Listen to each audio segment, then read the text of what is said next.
The year is 2189. Humanity made a decision that would change its history forever. Not to fight to reclaim Earth, to abandon it.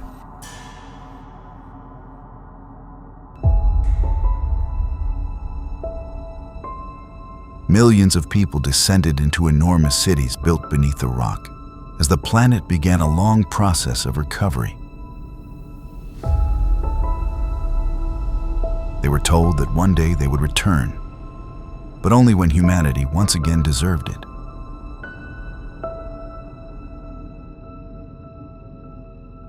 Five centuries later, no one remembered the world above ground, only a promise.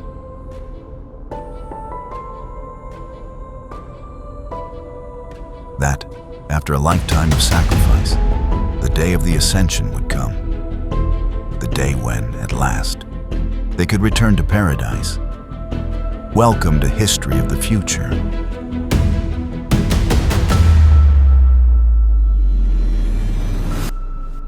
At the end of the 22nd century, humanity made a decision that no civilization had ever considered before.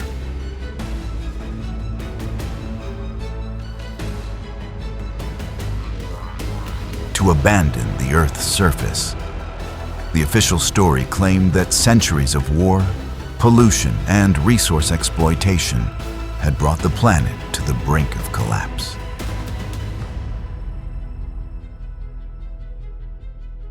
To prevent its ultimate demise, governments pushed for the construction of enormous underground cities where the population would live while the world recovered. That measure was meant to be temporary. It never was. Over the centuries, the silos ceased to be shelters and became civilizations. 5 centuries later, each silo housed more than 10,000 people in a vast city carved out of the rock, designed to function without relying on the outside world. All food was grown under artificial light. Water was continuously recycled. The air was filtered over and over again. Energy came from enormous reactors located deep underground. And every object that was no longer useful was reincorporated into the system. Nothing could be wasted because the silo had been built to survive for generations.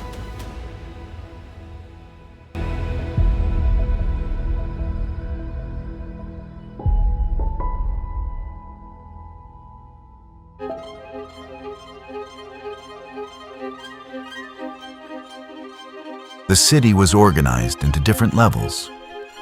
The upper levels housed the administration, the archives, and the temples.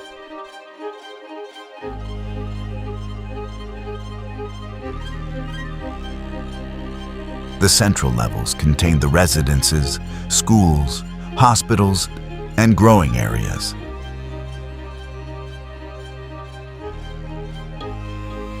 Deep below, engineers and workers labored to keep alive the entire infrastructure on which the community depended.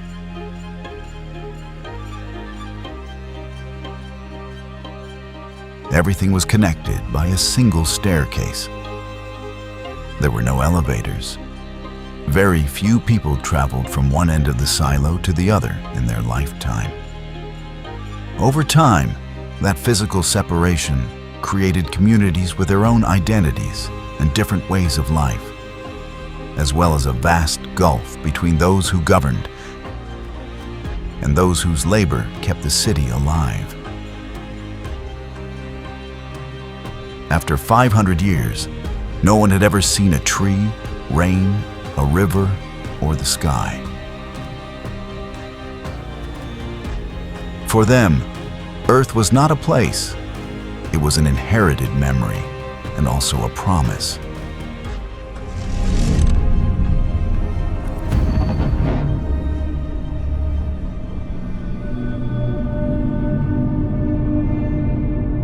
To To understand the silo, it wasn't enough to look at its walls.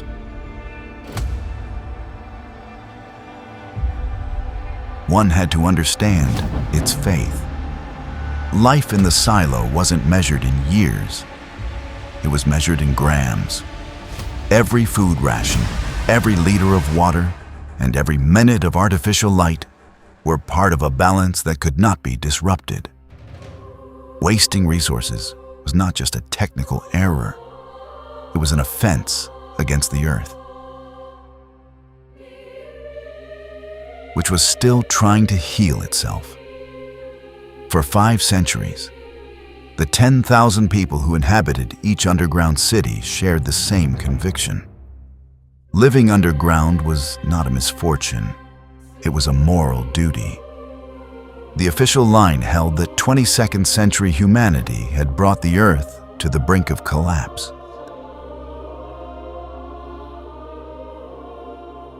It had polluted the oceans, destroyed the forests, depleted resources, and rendered the surface unfit to sustain life for generations. The Great Rest was not presented as an escape. It was presented as a form of atonement. The silos had not been built solely to save human beings. They had been built to save the earth from human beings. Guided by this idea, the entire society developed around an inherited sense of guilt. Each generation was born knowing that it was not paying for its own mistakes, but for those of a previous humanity that had used the planet as if there were no consequences.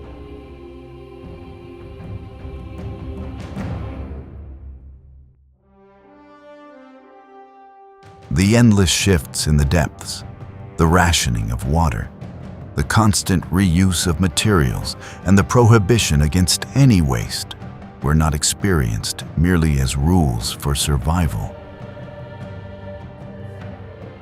They were experienced as penance. And all penance required a promise. The doctrine taught that the earth was slowly healing on the surface, that one day it would open up again to human beings, but not to everyone at the same time. Only those who had completed their cycle of purification would return. The ascent thus became the cornerstone of the entire silo culture. The walls of the middle levels displayed paintings of a surface that no living person had ever seen. Open fields, clean rivers, blue skies, and a golden sun over a restored earth. Children grew up gazing at those images, just as other peoples had once gazed upon their temples. They did not dream of escaping. They dreamed of being worthy.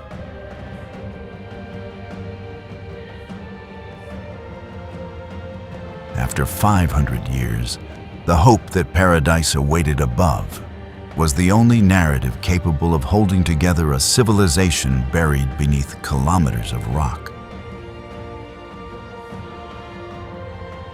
A faith passed down from parents to children, a promise repeated for centuries, and a truth that no one had dared to verify.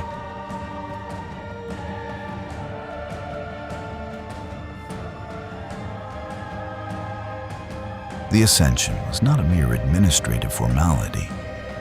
It was the most sacred ceremony of underground humanity.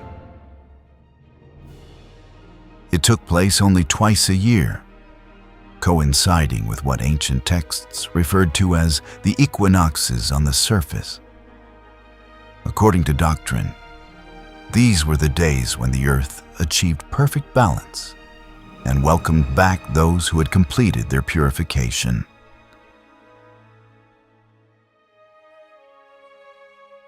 For the inhabitants of the lower levels, the event existed only through the official broadcast.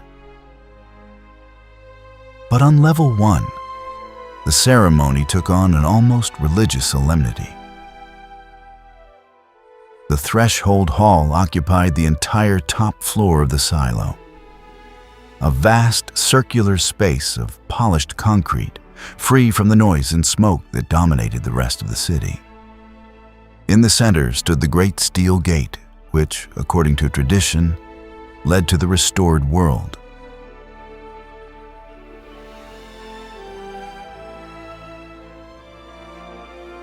Each ascent reaffirmed the same idea.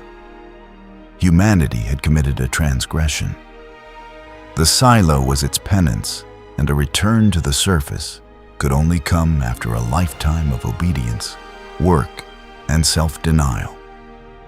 Those who ascended were not viewed as elders abandoning the community.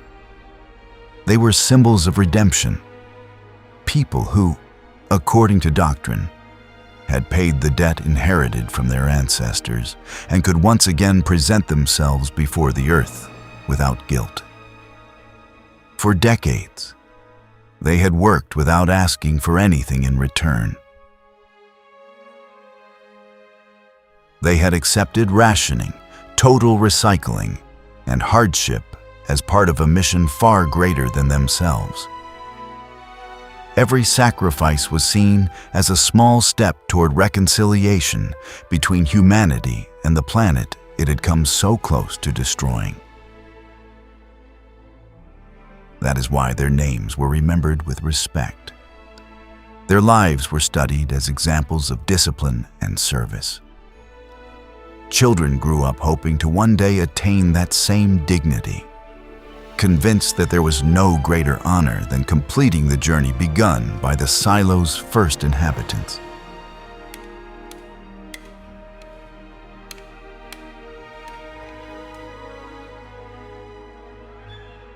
As the centuries passed, the Ascension ceased to be merely a ceremony. It became the pillar upon which the entire society rested. It was proof that sacrifice had meaning,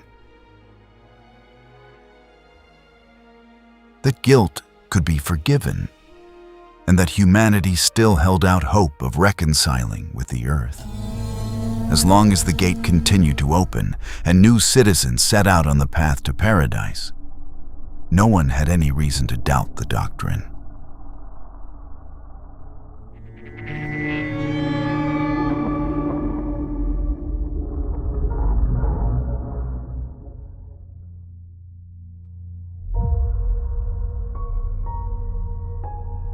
When the time came, the entire ceremony reminded the community that the promise was still alive.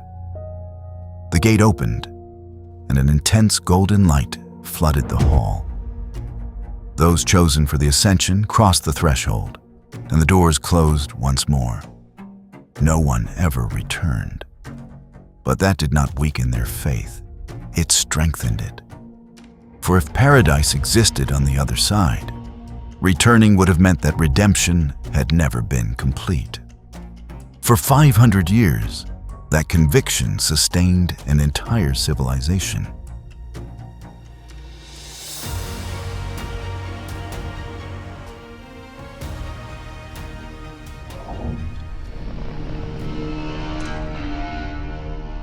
For more than 500 years, no one questioned the doctrine of the Great Rest.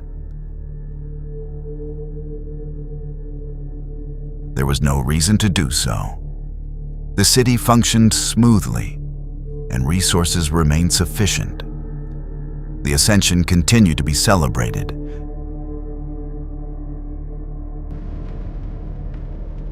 and the promise of a return to paradise remained intact.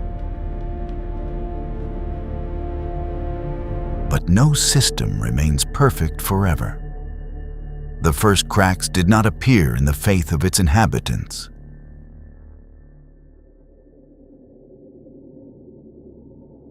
They appeared in the very functioning of the silo. The city's order depended on an almost absolute mathematical balance. Every liter of water, every kilogram of food, every pulse of energy, and every recycled material was recorded by a complex network of systems that had been controlling the community's operations for centuries.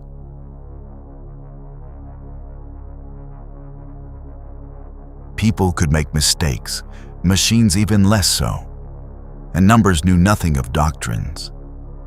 It was precisely in those records that the first anomalies began to emerge. Upon reviewing the data accumulated over generations, some technicians discovered that certain spikes in energy consumption always occurred on the same dates.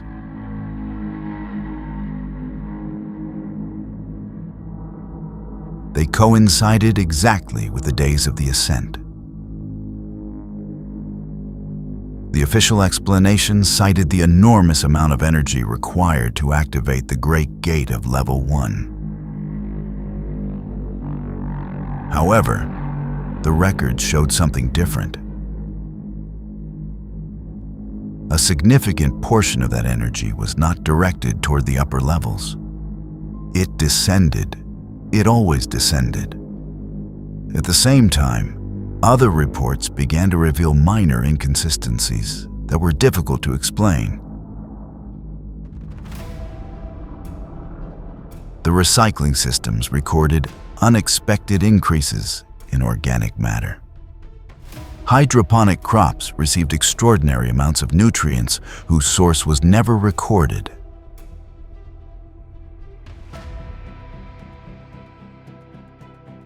And some inventories contained references to materials that officially did not exist within the silo. Taken separately, none of those anomalies proved anything. 5 centuries of operation were enough to account for any administrative error. But taken together, they were beginning to form a pattern. For the first time in generations, some residents began to suspect that the official history had too many gaps. The question was no longer whether Earth was still waiting for humanity. The real question was something else. Why did the silo need to hide part of its own operations?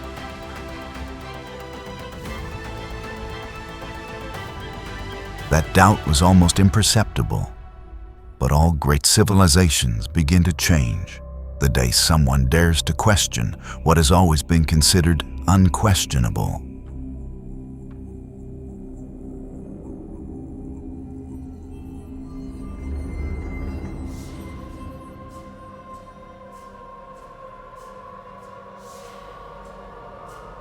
The answers never came from the surface. They had always been hidden within the silo itself.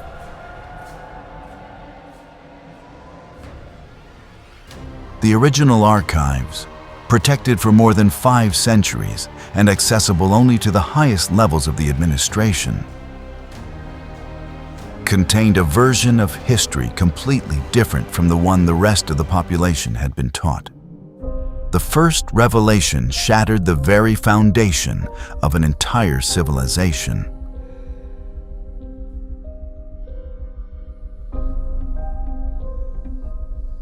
Earth had never recovered.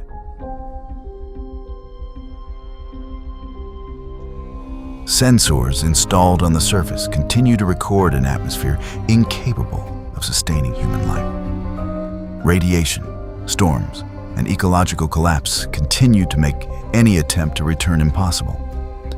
Paradise had never existed.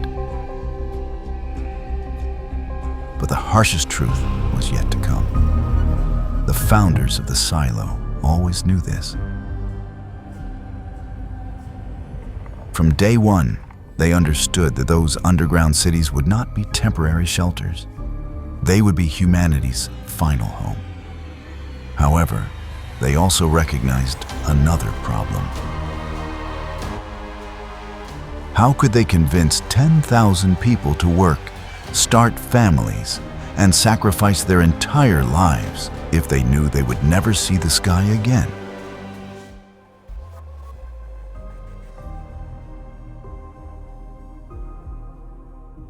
How could they prevent despair from destroying society long before the scarcity of resources did? The answer was to construct a new truth. Thus was born the doctrine of the Great Rest, inherited guilt, and the idea that the earth needed to rest from humanity. The promise that one day those who had dedicated their lives to the silo would return to paradise. It was not a religion. It was a mechanism for survival. Ascension was also part of that mechanism. The silo's balance was relentless. In a completely sealed city, where water, air, and food were limited, the population could not grow indefinitely. Each generation depended on a precise calculation of resources and inhabitants. Citizens who reached the end of their useful life never truly left the silo.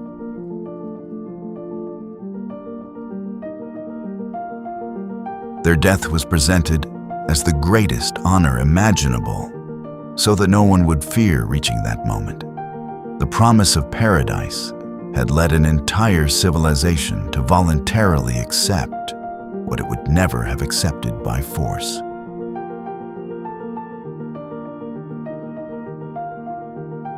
For 500 years, order was never maintained through fear. It was maintained through hope.